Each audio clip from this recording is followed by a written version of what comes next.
આપવા છે કે ઇન્ડિયા ગઠબંધન માં કોંગ્રેસ અને આમ આદમી પાર્ટીની આજે મહત્વની બેઠક મળી રહી છે। બંને પાર્ટીઓના નેતાઓ લોકસભા ચૂંટણી સંદર્ભે આજે સાંજે ચર્ચા કરવાના છે। લોકસભા બેઠકો પર સહિયારા પ્રયાસ કેવી રીતે થાય તે અંગે ચર્ચા થશે। કઈ રણનીતિ સાથે આગળ વધવું તેના પર ચર્ચા થશે। વિધાનસભાની બેઠકો પર યોજાનારી પેટા ચૂંટણીમાં પણ ગઠબંધનને લઈને ચર્ચા થશે। બંને પાર્ટીના શીર્ષ નેતાઓ વિચાર વિમર્શ કરશે।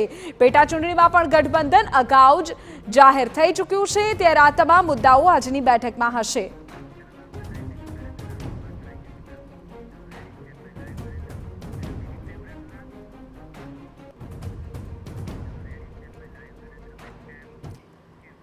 ત્યારે આજ બાબતે વધુ જાણકારી સાથે અમારા સંવાદદાતા નરેન્દ્ર રાઠોડ અત્યારે લાઈવ જોડાઈ ગયા છે। નરેન્દ્ર, હવે એક તરફ લોકસભાની ચૂંટણી જાહેર થવાને માત્ર 1 કલાકનો સમય બાકી રહ્યો છે, પરંતુ જો એનડીએની સરખામણીમાં ઇન્ડિયા ગઠબંધન જોઈએ તો હજુ બેઠકોની જાહેરાત થવાની પણ બાકી છે। માત્ર 7ની કોંગ્રેસે જાહેરાત કરી છે અને 2માં આમ આદમી પાર્ટી લડી રહી છે। ઘણા મુદ્દાઓ એવા છે કે જે આજની બેઠકમાં ચર્ચાઈ શકે। जी गठबंधन धर्म में આપણે હંમેશા જોવા મળતું હોય છે કે નેતાઓ મળી જતા હોય છે પરંતુ કાર્યકર્તાઓ નથી મળતા હોતા, અને આ જ બાબતની વારંવારની ફરિયાદો બાદ આજે એક મહત્વપૂર્ણ બેઠક કોંગ્રેસ અને આમ આદમી પાર્ટીના શીર્ષ નેતૃત્વની મળવાની છે। અને આ બેઠકમાં સહિયારા પ્રયાસ સાથે બંને રાજકીય પાર્ટીઓ કેવી રીતના આગળ વધી શકે એ સંદર્ભની અંદર ચર્ચા કરવામાં આવશે। ચાહે લોકસભાની ચૂંટણીની વાત હોય કે પછી પેટા ચૂંટણી, કારણ કે જે 6 બેઠકો પર પેટા ચૂંટણી થવાની છે ત્યાં લોકસભાના સંદર્ભની અંદર પેટા ચૂંટણીમાં કઈ પાર્ટીને કઈ બેઠક પરથી લડવાનું છે અને એ બેઠક પર કારણ કે જ્ઞાતિગત સમીકરણો પણ ત્યાં સેટ કરવાના છે।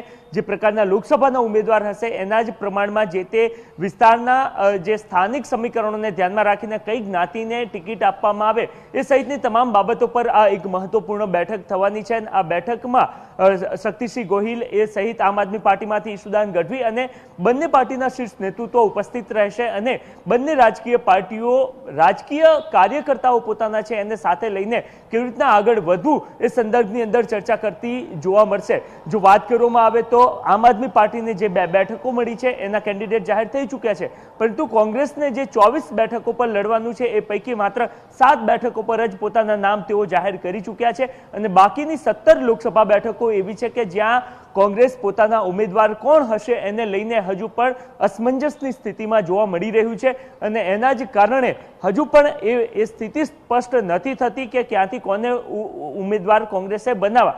જે 4 બેઠકો છે કે જે ભારતીય જનતા પાર્ટીએ જાહેર નથી કરી એ પૈકી એકમાત્ર બેઠક મહેસાણાની એવી છે કે જ્યાં કોંગ્રેસ પોતાની રણનીતિ પર સ્પષ્ટ થતી જોવા મળી રહી છે કે ત્યાં ઠાકોર કેન્ડિડેટને ટિકિટ આપવી, પરંતુ જો સાબરકાંઠામાં તેઓ પાટીદાર કેન્ડિડેટને ટિકિટ આપે છે તો જ મહેસાણામાં તેઓ ઠાકોર કેન્ડિડેટ એટલે કે બળદેવજી ઠાકોરને ટિકિટ આપે એ પ્રકારની સ્થિતિ જોવા મળી રહી છે। બાકીની જે ભારતીય જનતા પાર્ટીએ 4 બાકી છે એ પૈકીની 3 સૌરાષ્ટ્રની બેઠકો છે ત્યાં ભારતીય જનતા પાર્ટીના કેન્ડિડેટ જાહેર થશે ત્યારબાદ જ કોંગ્રેસ પોતાના કેન્ડિડેટ જાહેર કરશે, કારણ કે એ તમામ સમીકરણો જોયા બાદ પોતાની સ્થિતિ સ્પષ્ટ કરે એ પ્રકારની શક્યતા જોવા મળી રહી છે। આ સિવાય કોંગ્રેસ એ પ્રકારની રણનીતિમાં પણ છે કે સિનિયર નેતાઓને કોઈ પણ હિસાબે તૈયાર કરવામાં આવે, કારણ કે ભરતસિંહ સોલંકી ખૂબ મોટું નામ છે મધ્યપ્રદેશથી, મધ્ય ગુજરાતથી, અને એ મધ્ય ગુજરાતમાં જો ભરતસિંહ સોલંકીને ચૂંટણી લડાવવામાં આવે તો એનો કેટલોક ફાયદો મળે એ પ્રકારની સ્થિતિ પાર્ટી જોઈ રહી છે।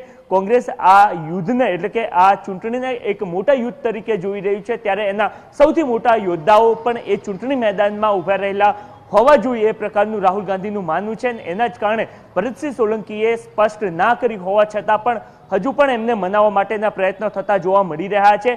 જે પ્રકારે અન્ય 3 બેઠકો પર એમના ધારાસભ્યોને લડાવવા માટેનો વ્યૂહ કોંગ્રેસ જોઈ રહી છે, ત્યારે પર્ટિક્યુલર જૂનાગઢ બેઠક, કારણ કે ત્યાં જે પ્રકારના સમીકરણો સેટ થઈ રહ્યા છે તે મુજબ ભારતીય જનતા પાર્ટીને 2022માં જે ટોટલ વોટ મળ્યા હતા એના કરતાં આમ આદમી પાર્ટી અને કોંગ્રેસના લોકસભા ચૂંટણીની જે બેઠક છે એ પ્રમાણે એમના વોટ વધારે છે, ત્યારે એ વ્યૂહરચના સાથે કેવી રીતના આગળ વધી શકાય અને એ જ બાબતને ધ્યાનમાં રાખીને વિમલ ચુડાસમાને લડાવવા માટેનો એક વ્યૂહ બની રહ્યો છે। પરંતુ વિમલ ચુડાસમા પોતે કહી રહ્યા છે કે તેઓ ચૂંટણી લડવા નથી માંગતા અને એના સ્થાને એમના પત્ની છે એમને ચૂંટણી લડાવવામાં આવે, એટલે કે આ પ્રકારની એક જુઓ અને તો અથવા તો સ્થિતિ સ્પષ્ટ ના થતી જોવા મળી રહી છે। આ સિવાય એક બીજી આજની જે બેઠક આમ આદમી પાર્ટી અને કોંગ્રેસની મળવા જઈ રહી છે એમાં એક બાબત એ પણ ચર્ચામાં આવવાની છે કે 2022ના ચૂંટણીના સંદર્ભની અંદર વિધાનસભાની ચૂંટણી થઈ તો બંને જે ઇન્ડિયા ગઠબંધનના જે વોટ છે એ લગભગ 4 લોકસભા બેઠકો એવી છે કે જ્યાં ભારતીય જનતા પાર્ટી કરતા આ ગઠબંધન બેઠકોના વોટ વધારે છે. તો એ 2022ના જે વોટ ટોટલ બંને રાજકીય પાર્ટીઓને મળ્યા હતા એ 2024 લોકસભા ચૂંટણીમાં એ ટ્રાન્સફર થતા કેવી રીતના થઈ શકે એ સંદર્ભની અંદર પણ આ બેઠકમાં ચર્ચા થતી જોવા મળશે.